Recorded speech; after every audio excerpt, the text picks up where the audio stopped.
नमस्कार, जय हिंद साथियों। स्वागत है आप सभी का आपके अपने YouTube channel wifi super study पर। आज हम लोग फिजिक्स का एक नेक्स्ट पार्ट रेडियो एक्टिविटी के बारे में डिस्कस करने वाले हैं, जिसके क्वेश्चन आपको नेवी, कोस्ट गार्ड, एयरफोर्स में देखने को मिल सकते हैं। तो चलिए बिना देरी क्लास को स्टार्ट करते हैं। जी हाँ साथियों, अगर आप हमारे चैनल पर नए हैं तो चैनल को सब्सक्राइब कर लें तथा ज़्यादा से ज़्यादा संख्या में शेयर करें, और वीडियो अगर आपको अच्छी लगे तो लाइक करें। तो चलिए देखिए, थोड़ा सा हम पहले टॉपिक के बारे में डिस्कस कर लेते हैं। देखिए, रेडियो एक्टिविटी जो होती है, इसकी खोज किसने करी थी? सन 1896 ईस्वी में इसकी खोज करी थी आपकी बैकुलर नामक एक वैज्ञानिक थे, फ्रांस के थे वो। उन्होंने रेडियो एक्टिविटी की खोज करी। इसके पश्चात सन 1898 का टाइम आया, 2 साल, जस्ट 2 ईयर्स बाद क्या हुआ, मैडम क्यूरी तथा प्यूरे क्यूरी ने क्या किया कि रेडियम और पोलोनियम की खोज करी थी। और पिंच ब्लेंड से रेडियम की खोज के लिए क्यूरी दंपति को क्या किया गया था? 1903 में नोबेल पुरस्कार से सम्मानित किया गया था। उसके बाद रेडियो एक्टिविटी जो होती है रेडियम धातु की, वो यूरेनियम से कहीं अधिक होती है। जो रेडियम होता है उसकी जो रेडियो एक्टिविटी होती है वो यूरेनियम से कहीं अधिक होती है। नेक्स्ट पर देखते हैं। देखिए, जो रेडियो एक्टिव पदार्थ होता है, इससे 3 तरीके के विकिरण निकलते रहते हैं। एक अल्फा हो गया, एक गामा हो गया, एक बीटा निकलते हैं। तो बहुत सारे पर मेन जिनकी हम अध्ययन करने वाले हैं वो कौन से? Alpha, gamma, beta. तो देखिए, अब बात कर लेते हैं अल्फा कण की। तो अल्फा कण के देखिए क्या होता है? धनावेशित होता है। जो अल्फा कण होता है वो क्या होता है? धनावेशित होता है। इस पर आवेश कितना होता है? 3.2 × 10⁻⁻19 कूलम का धनावेश होता है। अल्फा कण का द्रव्यमान जो होता है वो 6.645 × 10⁻27 kg होता है, जो हीलियम के नाभिक के द्रव्यमान के बराबर होता है। वास्तव में अल्फा कण जो होता है वो हीलियम का नाभिक ही होता है, ठीक है। अल्फा कण को द्वितीय आयनित हीलियम परमाणु कहा जाता है। इस चीज़ को आप जरूर नोट डाउन करिएगा। इस पर डायरेक्ट क्वेश्चन बनता है कि हीलियम दे देगा आपको कि अल्फा कण क्या है, उसमें लिख जाएगा एक आयनित हीलियम परमाणु है, द्वितीय आयनित हीलियम परमाणु है, तृतीय आयनित हीलियम परमाणु है। तो याद रखिएगा आप लोग। हाँ, फिर आगे है अल्फा कण वैद्युत तथा चुंबकीय क्षेत्रों में विक्षेपित हो जाता है, ठीक है। नेक्स्ट स्लाइड पर चलते। देखिए, अब अल्फा कण का वेग जो होता है प्रकाश के वेग से काफ़ी कम होता है। लगभग कितना होता है? 1/10 होता है, ठीक है। उसके बाद आता है भिन्न तत्वों से उत्सर्जित अल्फा कणों के वेग में भिन्नता होती है। जैसे यूरेनियम से जो निकलता है उसका होता है 1.4 × 10⁻7 मीटर पर सेकेंड होता है। थोरियम के लिए क्या होता है? 2.2 × 10⁻7 मीटर पर सेकेंड होता है। उसी तरीके से अल्फा कण की जो आयनन क्षमता होती है वो गामा किरणों से कितनी होती है? 10,000 गुनी होती है, जबकि बीटा कणों से 100 गुनी होती है। यह अल्फा कण पदार्थों को भेद सकता है, पर वेदन क्षमता कम होती है। उसके बाद अब बीटा कणों की बात कर लेते हैं। देखिए, अल्फा कण का जो बीटा कण जो होते हैं वो क्या होते हैं? ऋण आवेशित होते हैं। और कितना ऋण आवेश होता है? 1.6 × 10⁻19 कूलाम का ऋण आवेश होता है, ठीक है। यह वास्तव में तीव्रगामी क्या होते हैं? इलेक्ट्रॉन ही होते हैं।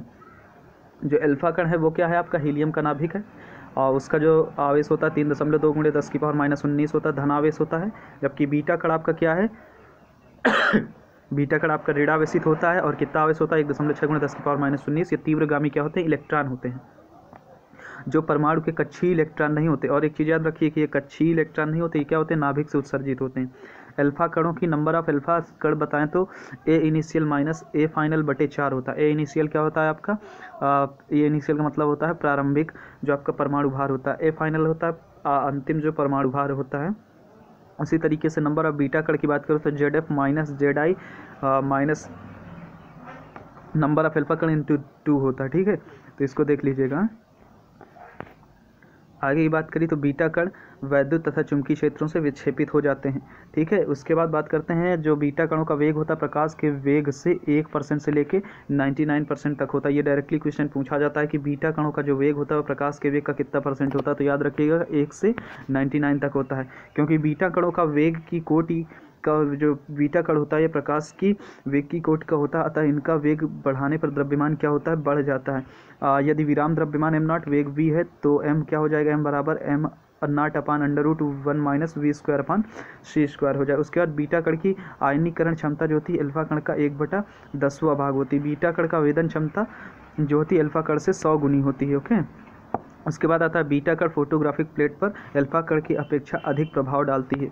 नेक्स्ट पर चलते हैं। देखिए, अब मैं गामा किरण के बारे में यहाँ पर नहीं दिया हूँ, तो याद रखिएगा कि जो गामा किरण होता है वो उदासीन होती है, और उस पर कोई भी आवेश नहीं होता है और उसकी वेदन क्षमता सबसे अधिक होती है। आयनीकरण क्षमता जो होती है वो सबसे कम होती है। हाँ, तो देखिए रेडियो एक्टिव क्षय के बारे में बात कर लेते हैं। जो रेडियो एक्टिव डिके होता है उसके बारे में बात कर लेते हैं। जब किसी रेडियो एक्टिव पदार्थ से अल्फा कण का विघटन होता है तो उसका जो परमाणु क्रमांक होता है मतलब जेड में 2 की कमी होती है और परमाणु भार में मतलब 4 की कमी होती है। ठीक है, यहाँ पर देख लीजिएगा यूरेनियम 92 238 हमने लिया और इससे जब एक अल्फा कण निकाला तो देखिए नीचे जो परमाणु क्रमांक है उस पर 2 की कमी हो गई, ऊपर जो परमाणु भार उस पर कितने की 4 की कमी हो गई।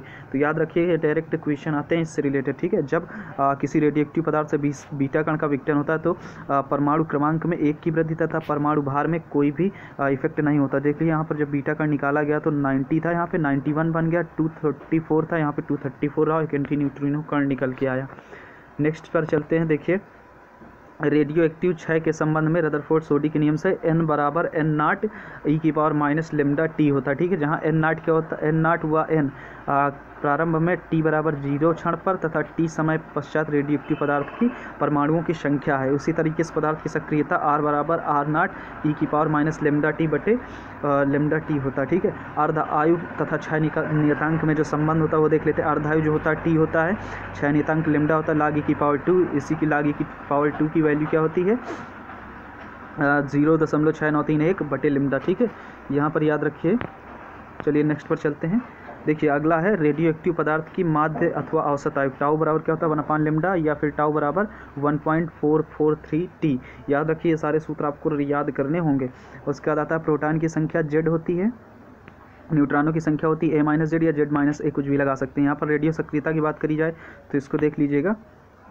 उसके बाद देख लीजिए यदि किसी रेडियो एक्टिव पदार्थ की प्रारंभ में सक्रियता r0 तथा तब n अर्धायुओं के पश्चात बने पदार्थ की सक्रियता क्या हो जाएगी r/r0 1/2 की पावर n हो जाएगी। ठीक है, इसी तरीके से ये भी होता है यदि किसी रेडियो एक्टिव तत्व में परमाणुओं की प्रारंभिक संख्या n0 तब n स्मॉल n अर्धायुओं के पश्चात बचे परमाणु की संख्या क्या हो जाएगी n बराबर n0 1/2 की पावर n, जहाँ n स्मॉल n बराबर होता है स्मॉल t बटे कैपिटल टी। टी अर्धायु होता है, देख लीजिएगा इसको। ठीक है, अब देखिए सवाल को हम स्टार्ट करते हैं। अभी तक तो हमने इस टॉपिक के सूत्र और टॉपिक के बारे में डिस्कस किया, अब सवाल से स्टार्ट करते हैं।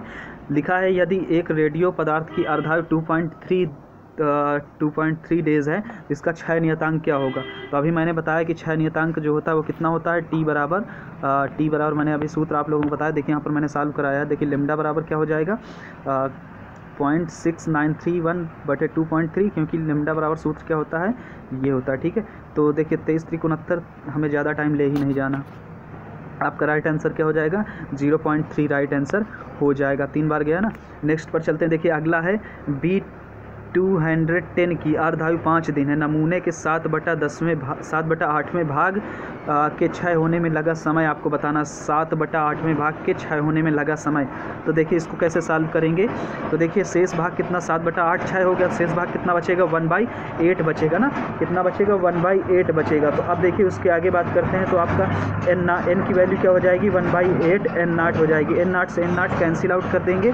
n0 से n0 क्या हो जाएगा कैंसिल आउट हो जाएगा। तो अब देखिए n की वैल्यू क्या हो जाएगी 3 आ जाएगी। अब यहाँ पर स्मॉल n बराबर क्या होता है स्मॉल t बटे कैपिटल टी। तो स्मॉल t की वैल्यू हमें फाइंड आउट करनी है तो n इंटू कैपिटल टी। तो 15 दिन आपका कितना 15 डेज आपका राइट आंसर हो जाएगा। नेक्स्ट पर चलते हैं। देखिए अगला क्वेश्चन है निम्नलिखित में से कौन रेडियो एक्टिव पदार्थों से उत्सर्जित नहीं होता है। अल्फा कण, बीटा कण, पॉजिट्रॉन या फिर प्रोटॉन। बताना है कौन सा इसमें ऐसा है जो कि रेडियो एक्टिव पदार्थों से उत्सर्जित नहीं होता। तो देखिए अल्फा कण होता है तो ये हो नहीं सकता, बीटा कण भी होता है, पॉजिट्रॉन भी होता है, बट प्रोटॉन की उत्पत्ति नहीं होती है। जो आपका रेडियो एक्टिव पदार्थों से उत्सर्जित होता है उनमें से प्रोटॉन उत्सर्जित नहीं होता है। उसके बाद आता है रेडियो एक्टिव पदार्थ उत्सर्जित नहीं करते हैं। आपको ये बताना है कि इसमें कौन सा है जिसे रेडियो एक्टिव पदार्थ उत्सर्जित नहीं करते हैं। तो अभी मैंने बताया कि प्रोटॉन आपका हो जाएगा राइट आंसर, जिसका उत्सर्जन रेडियो एक्टिव पदार्थ के द्वारा नहीं होता है। नेक्स्ट पर चलते हैं। वह कण जो रेडियो एक्टिव पदार्थ से उत्सर्जित होता है, बताना है कि वह कण कौन सा है इनमें जो कि रेडियो एक्टिव पदार्थ से उत्सर्जित होता है। तो आपका क्या है वो अल्फा कण हो जाएगा। ठीक है, उसके बाद आता है किसी रेडियो सक्रिय पदार्थ में उत्सर्जित होने वाले बीटा कण वे इलेक्ट्रॉन होते हैं जो, इसमें बताना है कि जो बीटा कण होते हैं वो कैसे इलेक्ट्रॉन होते हैं। मैंने अभी आपको बताया तीव्रगामी होते हैं तथा कक्षीय इलेक्ट्रॉन नहीं होते हैं, नाभिक से ही उत्सर्जित होते हैं। तो यहाँ पे सी नंबर आपका राइट आंसर हो जाए, क्योंकि उत्सर्जन के ठीक पहले नाभिक के भीतर से उत्पन्न हुए होते हैं। यहाँ पर नेक्स्ट पर चलते हैं। देखिए, निम्न में से कौन सा विद्युत चुम्बकीय विकिरण नहीं है, ये आपको बताना है। कौन सा विद्युत चुम्बकीय विकिरण नहीं है, आप लोगों को ये बताना है कि निम्नलिखित में से कौन सा ऐसा है जो विद्युत चुम्बकीय विकिरण नहीं है।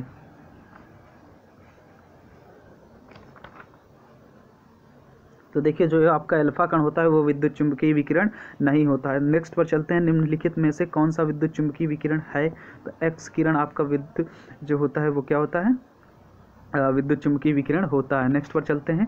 देखिए, प्रकाश तरंगों की प्रकृति समान होती है, कौन सा ऐसा है जिसकी प्रकाश तरंगों की प्रकृति से समानता होती है, ये आपको बताना है। जल्दी से कोशिश करें, इसका क्या होगा राइट आंसर, जल्दी से बताएं सभी लोग।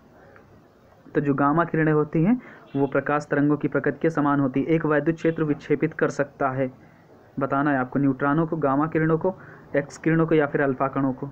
मैंने अभी बताया कि न्यूट्रॉन भी न्यूट्रल होते हैं, उदासीन होते हैं, गामा भी एक्स किरण विद्युत चुम्बकीय तरंग है, तो अल्फा कण को विक्षेपित कर सकते हैं जो वैद्युत क्षेत्र होता है ना।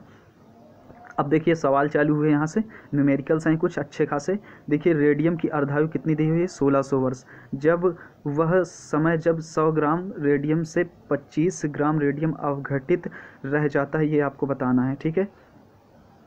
तो चलिए देखते हैं कैसे सॉल्व करेंगे इसको। देखिए, n/n0 बराबर क्या होगा, 1/2 की पावर n, ये सूत्र होता है। और देखिए, लास्ट में बचा मात्रा 25 है, स्टार्ट पे 100 है, इसको जब साल 25 चको 100, 3200 आपका राइट आंसर हो जाएगा। देख लीजिए इसको कैसे सॉल्व किया, ठीक है, ये सूत्र है यहाँ पर। अब देखिए इसको क्या होगा, इसको तो अभी थोड़ी देर पहले ही मैंने सॉल्व कराया था, देख लीजिएगा इसे अपने मन से। ये देखिए, इसको देखिए, BI 210 की अर्धायु 5 दिन है। यदि हम इस समस्थानिक के 50,000 परमाणुओं से प्रारंभ करें तो 10 दिन के पश्चात शेष परमाणुओं की संख्या क्या होगी, ये आपको बताना है। तो देखिए, यहाँ से अगर हम n की वैल्यू फाइंड आउट करेंगे तो कितनी आएगी, अर्धायु 5 दूनी 10, 1/2 आ जाएगी, मतलब n की वैल्यू 2 आ जाएगी। देख लीजिए इसे कैसे, t बराबर 5 है, n0 बराबर 50,000 है, n बराबर निकालना है, t बराबर n बराबर 2 मिल गया, n/n0 रखेंगे तो टोटल 12,500 राइट आंसर हो जाएगा। 12,500 आपका राइट आंसर हो जाएगा। नेक्स्ट पर चलते हैं। 4 अर्धायुओं के पश्चात एक रेडियो एक्टिव पदार्थ का अवघटित भाग रह जाएगा, ये आपको बताना है। 4 अर्धायुओं के पश्चात क्या रह जाएगा, देख लीजिए, n/n0 बराबर 1/2 की पावर 4, क्योंकि 4 अर्धायु हैं। अब इसको 100 हमें प्रतिशत निकालना है, तो 100 16 96 6.25% हो जाएगा। कितना हो जाएगा, 6.25%। देख लीजिएगा सभी लोग इसे। अब देखिए, 60 दिनों की अवधि के पश्चात जिस रेडियोधर्मी तत्व का द्रव्यमान प्रारंभिक मान का 1/32 रह जाए, उस तत्व की अर्धायु कितनी होगी। अर्धायु निकालना है, कैपिटल टी की वैल्यू, 60 दिन स्मॉल टी दे रखा है, प्रारंभिक मान दे रखा है। तो देखिए इसे कैसे सॉल्व करते हैं। ये देखिए, n/n0 बराबर क्या देखा, 1/32, टी बराबर 60। इसको अगर सॉल्व करते हैं तो t/t की वैल्यू 5 आती है, रख देते हैं तो कितना आ जाता है,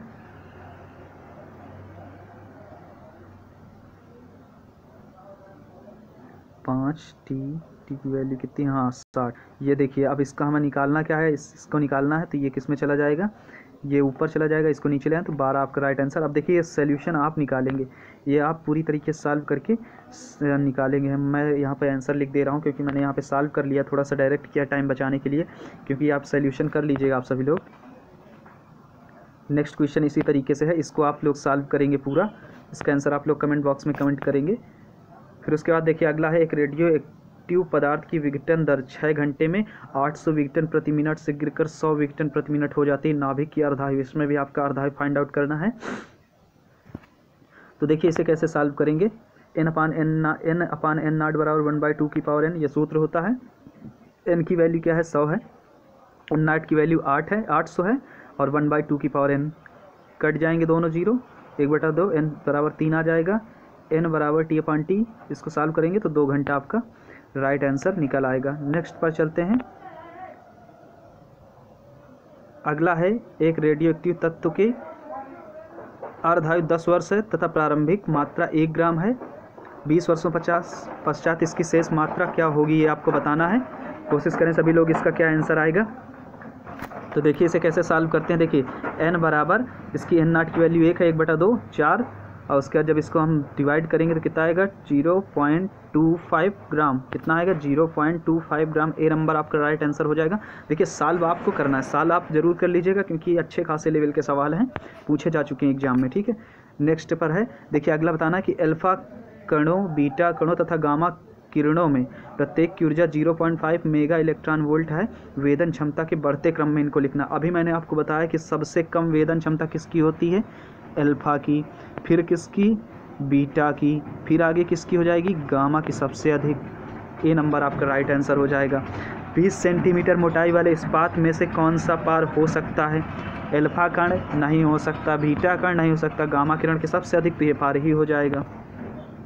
अगला बताना है कि 90 थोरियम 234 नाभिक में से एक बीटा कण उत्सर्जित होता है। बचे नाभिक का द्रव्यमान संख्या ए तथा परमाणु संख्या जेड क्या होगा, परमाणु क्रमांक जो है जेड क्या होगा। तो मैंने बताया जब बीटा कण क्षय होता है तो परमाणु क्रमांक में +1 होता है, ऊपर वाला विदाउट इफेक्ट रहता है, मतलब वैसा ही रहता है।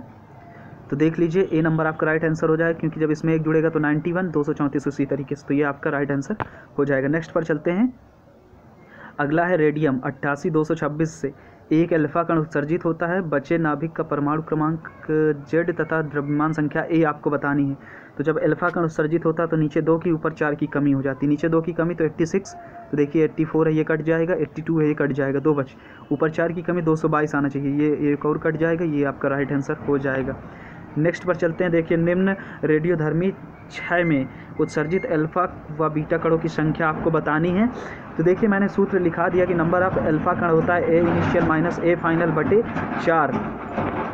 ये देखिए यहाँ पर मैंने निकाला है तो 200 माइनस 168, ये देखिए ये ए इनिशियल है, ये ए फाइनल है, घटा देंगे तो कितना आ जाएगा आपका, जैसे इसको घटाएंगे तो 32 को जब 4 से डिवाइड तो 8 मिल जाएगा। नंबर ऑफ बीटा कण होता है Z final minus Z initial minus N alpha into 2।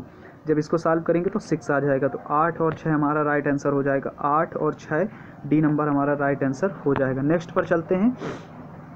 अगला है देखिए एक रेडियोधर्मी समस्थानिक की अर्धायु 5 वर्ष है। 15 वर्ष में इस पदार्थ के क्षय हुए परमाणुओं का अंश निकालना है। ठीक, अर्धायु 5 वर्ष है, 15 वर्षों में निकालना है। तो एन की वैल्यू क्या आ जाएगी, 3 आ जाएगी, 1/8, तो जो 6 हो जाएगा 7/8। देख लीजिए इसे कैसे सॉल्व किया गया है, सोल्यूशन इसका देखिए। अभी मैंने n की वैल्यू कैसे निकाली ये बता दिया तुम्हें, 3 आ जाएगा, 1/8, ये शेष बचा हुआ भाग है। अब जो 6 हुआ भाग होगा तो 1 माइनस 1/8, 7/8, 6 भाग निकाला आएगा आपका। n कैसे निकाला है, तो n बराबर मैंने अभी सूत्र बताया स्मॉल टी बटे कैपिटल टी रख देंगे। स्मॉल टी की वैल्यू 15, कैपिटल टी की वैल्यू 5, 15, 3 आ जाएगा। ठीक है, इस तरीके से निकाला। चलिए 5 अर्धायुओं के पश्चात रेडियोधर्मी तत्व के परमाणुओं की मूल संख्या का कितने प्रतिशत शेष बचेगा 5 अर्धायुओं के पश्चात। 5 अर्धायु मतलब n/n0, n/n0 1/2 की पावर n, n की जगह 5 रख देंगे तो 32, 1/32, 100/32 कर लेते हैं क्योंकि हमें परसेंटेज निकालना। 100/32 मतलब 3.125%, ये आपका राइट आंसर हो जाएगा। डी नंबर आपका राइट आंसर हो जाएगा। नेक्स्ट पर चलते हैं। अगला है रेडियो एक्टिव आइसोटोप 88 रेडियम 228 के श्रेणी क्रम में क्षय होते समय 3 अल्फा कण तथा 1 बीटा कण निकलते हैं। अंत में प्राप्त होने वाला आइसोटोप्स क्या होगा। 3 अल्फा कण का मतलब क्या होगा कि उसके परमाणु क्रमांक की कितने की कमी होगी, 6 की कमी होगी, और ऊपर कितने की कमी होगी, 12 की कमी होगी। लेकिन एक बीटा कण निकला तो एक और उसमें मिल गया, तो पहले तो 6 घटाएंगे तो यहाँ पे 82 बचेगा, अब फिर एक और जोड़ देंगे 83 हो जाएगा, ये कट जाएगा आपका, ये कट जाएगा, बचा ये और ये। अब देखिए ऊपर किससे कट जाएगा, 3 अल्फा कण का मतलब 4, 3, 12, 12 16 घटा देंगे तो 16 आपका ये वाला राइट आंसर, ये कट जाएगा वैसे भी क्योंकि बीटा कण निकलने पे ऊपर कोई इफेक्ट नहीं होता। नेक्स्ट पर चलते हैं। लिखा है किसी रेडियोधर्मी परमाणु की अपनी अर्धायु के 5 गुना समय तक शेष रहने की संभावना क्या होगी, ये बताना। किसी रेडियोधर्मी परमाणु की अपनी अर्धायु के 5 गुना समय तक शेष रहने की संभावना क्या होगी, ये बताना। देखिए कैसे सॉल्व करेंगे इसे। देखिए क्या होता है, n बराबर n0 1/2 की पावर स्मॉल टी बटे कैपिटल टी n/n0, ये रख दिया 5 गुना समय, t से t कैंसिल आउट, 2 की पावर -5 आपका राइट आंसर हो जाएगा। तो ये लास्ट क्वेश्चन था। तो एक बार आप वीडियो को रिवाइज़ करके देख लीजिएगा अगर समझ में नहीं आया, और अपनी तरफ सॉल्व करने की पूरी कोशिश करें। इसी तरीके के सवाल आपको पेपर में देखने को मिले। एक चीज़ याद रखिए यार, सवाल को सॉल्व करने के 1 से आधा मिनट ही मिलता है आपको, और इतना बड़ा सवाल नहीं दिया जाएगा। तो इसी तरीके कॉन्सेप्चुअल बेस्ड और अच्छे खासे सूत्र बेस्ड छोटे से सवाल दिए जाएंगे। तो चलिए, आशा करता हूँ कि वीडियो आपको अच्छी लगी है। अगर अच्छी लगी तो चैनल को सब्सक्राइब कर लें तथा ज़्यादा से ज़्यादा संख्या में शेयर करें, और बेल आइकन को ज़रूर प्रेस कर लें, जिससे आप हमारी आने वाली वीडियो को मिस ना कर सकें।